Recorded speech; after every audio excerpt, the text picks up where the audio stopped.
औज़ु बिल्लाहि मिनश्शैतानिर्रजीम बिस्मिल्लाहिर्रहमानिर्रहीम। अस्सलामु अलैकुम वरहमतुल्लाहि वबरकातुहू। प्यारे दोस्तों, मैं हूं आपका मेज़बान राना शहज़ाद अली। आपको अपने इस यूट्यूब चैनल पर आज एक बार फिर से खुशामदीद कहता हूं और उम्मीद करता हूं कि आप सब लोग भी खैरियत से होंगे। नाज़रीन, एक इंतहाई अहम ब्रेकिंग न्यूज़ के साथ मैं आपकी खिदमत में हाज़िर हूँ। यह बड़ा अहम मामला है और ये मामला है सुप्रीम कोर्ट ऑफ पाकिस्तान में नए जजेस की तैनाती का। और ये एक ऐसा मामला है कि जिसका तल्लक बराह रास्त जस्टिस काजी फ़ाइज़ ईसा साहब, जो कि पाकिस्तान की तारीख़ के एक मतनाज़ा जज हैं, जो कि इस वक्त सुप्रीम कोर्ट ऑफ पाकिस्तान में हाज़िर सर्वस हैं। नाज़रीन, ये मामला उनके मुस्तकबिल के साथ जुड़ा हुआ है कि आया वो सुप्रीम कोर्ट में रहेंगे और आने वाले वक्त में आगे जाकर वो सुप्रीम कोर्ट ऑफ पाकिस्तान के चीफ़ जस्टिस बन पाएंगे, यानी 17 सितंबर 2023 को, या फिर वो चीफ़ जस्टिस बनने से पहले ही फ़ारिग होकर घर चले जाएंगे। ये सारा मामला जो है वो उस सारे मामले के साथ जुड़ा हुआ है। नाज़रीन, उस सारे मामले का बैकग्राउंड जो है वो मैं आपके सामने रखता हूँ, क्योंकि हुकूमत जो है वो जस्टिस काजी फ़ाइज़ ईसा साहब के ख़िलाफ़ नज़रसानी अपील में जा चुकी है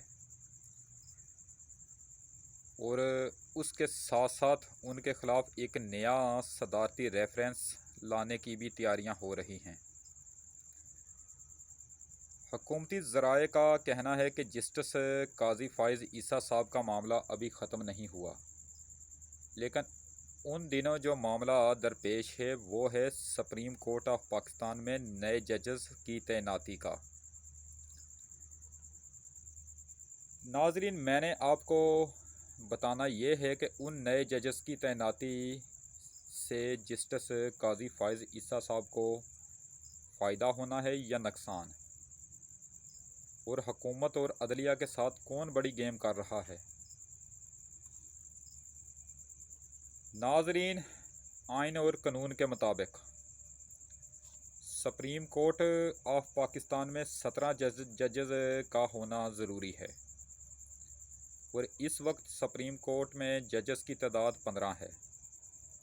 और अगर जस्टिस काजी फ़ाइज़ ईसा साहब को एक तरफ एक साइड पर रखा जाए, क्योंकि आने वाले दिनों में उनका केस सुनने को आएगा, अगर हुकूमती दरख्वास्त के मुताबिक जस्टिस काजी फ़ाइज़ ईसा साहब का केस सुप्रीम कोर्ट का फुल बेंच सुनेगा, यानी पूरी सुप्रीम कोर्ट के तमाम जजेस सुनेंगे, तो फिर जस्टिस काजी फ़ाइज़ ईसा साहब के अलावा 14 जजेस होंगे। 2 जजेस जो रिटायर हो चुके हैं, उनमें जस्टिस फैसल अरब और जस्टिस मंजूर मलिक साहब शामिल हैं। नाज़रीन, एक और जज जस्टिस मशीर आलम साहब जो हैं वो अगले माह 18 अगस्त को रिटायर हो रहे हैं। उनकी रिटायरमेंट के बाद जजेस की तादाद 13 रह जाएगी। तो नाज़रीन, नए जजेस की तैनाती आइन के मुताबिक सुप्रीम जुडिशल कौंसल जो है उसमें से एक जुडिशल कमीशन बनता है जो नए जजेस की तैनाती करता है। उस जुडिशल कमीशन की सरबराही चीफ़ जस्टिस ऑफ पाकिस्तान करते हैं। इस जुडिशल कमीशन में सुप्रीम कोर्ट के 4 सीनियर जजेस शामिल होते हैं। उसमें पाकिस्तान बार कौंसल और अटार्नी जनरल और वज़ीर कानून भी शामिल होते हैं। यानी नए जजेस का जब इंतखाब होता है उस वक्त। तो नाज़रीन, सुप्रीम कोर्ट में नए जजेस की तैनाती के मामले को लेकर अपोजिशन सियासत कर रही है, ख़ास तौर पर मुस्लिम लीग नून।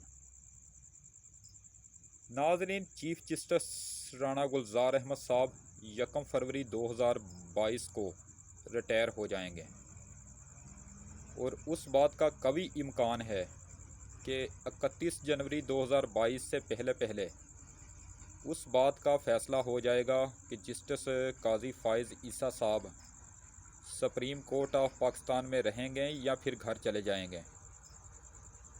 नाज़रीन, अगर तो जस्टिस काजी फ़ाइज़ ईसा साहब घर चले जाते हैं तो फिर तो ये मामला ही ख़त्म हो जाएगा, लेकिन अगर वो अपने ओहदे पर बरकरार रहते हैं तो फिर वो 17 सितंबर 2023 को चीफ़ जस्टिस बन जाएंगे।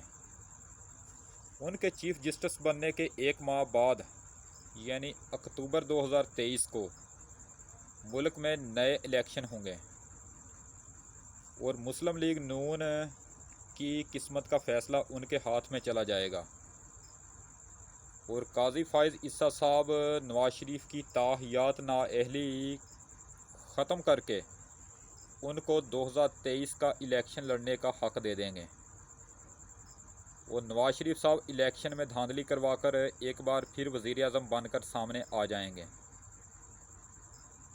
इसलिए मुस्लिम लीग नून जस्टिस काजी फ़ाइज़ ईसा साहब के केस को बड़ी गौर से देख रही है और उनके हक़ में बोलती हुई नज़र आ रही है, क्योंकि उनकी उम्मीदों का आखिरी सहारा जस्टिस काजी फ़ाइज़ ईसा साहब हैं।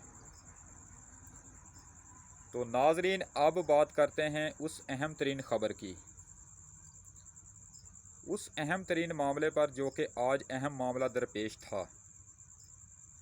आज जुडिशल कमीशन ऑफ पाकिस्तान का इजलास हुआ जिसकी सरबराही चीफ जस्टिस राना गुलजार अहमद साहब ने की।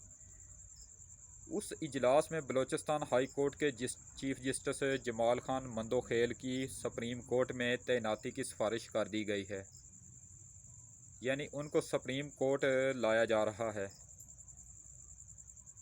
ये कि जो दूसरा नाम है वो है सिंध हाई कोर्ट के चीफ जस्टिस मोहम्मद अली मज़र। तो नाज़रीन, जस्टिस मोहम्मद अली मज़र के ऊपर पाकिस्तान बार कौंसिल के वकला के इतराज़ात हैं। शायद उनको कहीं से यह पता चल गया है कि वो जस्टिस काजी फ़ाइज़ ईसा साहब के केस में न्यूट्रल रहेंगे। अब उनकी तैनाती का मामला मौखर कर दिया गया है, क्योंकि ऐसे वकला जो जस्टिस काजी फ़ाइज़ ईसा साहब के हक़ में हैं या फिर मुस्लिम लीग नून, उनको इतराज़ है कि सिंध हाई कोर्ट के चीफ जस्टिस मोहम्मद अली मज़र को तरक्की देकर सुप्रीम कोर्ट में ना लाया जाए, क्योंकि वो एक इंसाफ पसंद जज हैं। अगर तो वो सुप्रीम कोर्ट में आ गए तो वो जस्टिस काजी फ़ाइज़ ईसा साहब के केस में जस्टिस काजी फ़ाइज़ ईसा साहब की अच्छी तरह ठुकाई करेंगे।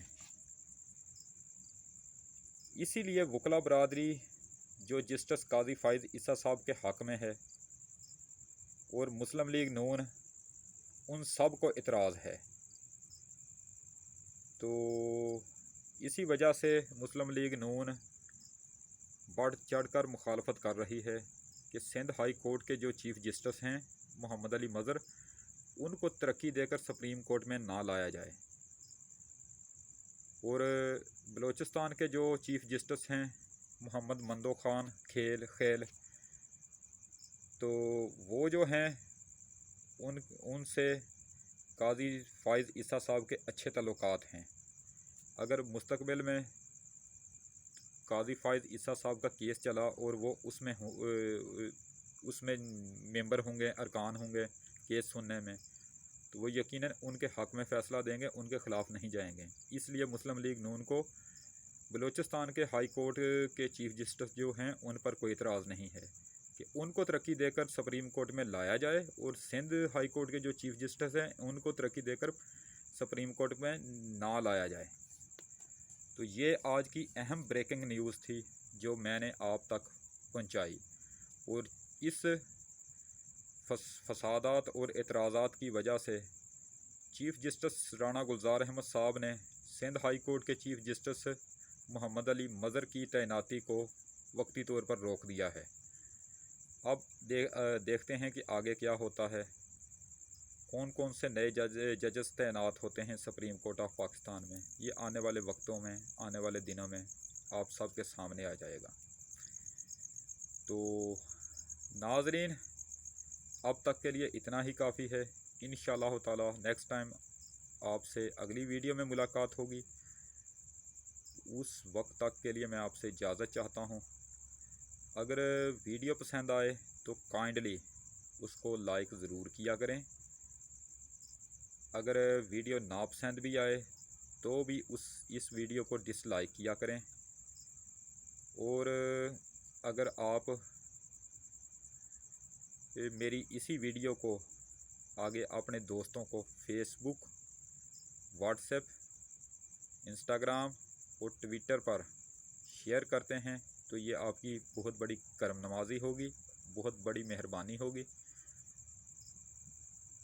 अपनी ख़ास दुआओं में मुझे हर वक्त याद रखा करें और मेरे इस चैनल का भी ख़ास ख्याल रखा करें।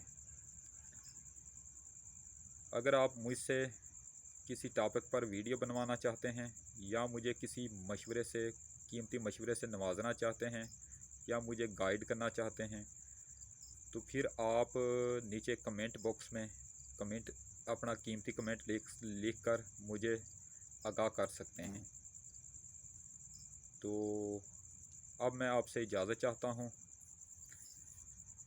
वीडियो को लाइक करें, चैनल को सब्सक्राइब करें और बेल आइकन पर ज़रूर क्लिक करें। अल्लाह निगहबान। खुदा हाफिज़। रब रखा।